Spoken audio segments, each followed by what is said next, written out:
ইনি এই জায়গাটা খুঁজে বের করে এখানে এসে সাধনা শুরু করছেন। কারণ এই যে এরকম বট গাছের নিচে এসে মানুষজন চা খাইতে আসে না।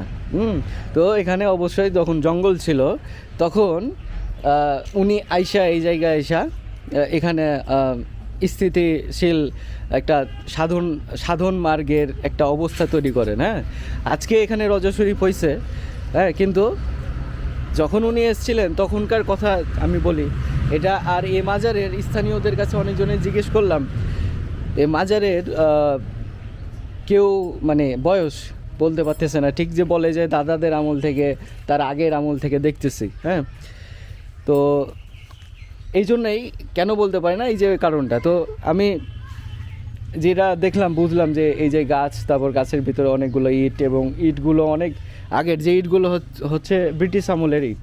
এই ইটগুলো বাংলাদেশের সময়ের না। হ্যাঁ, তো ব্রিটিশের সময়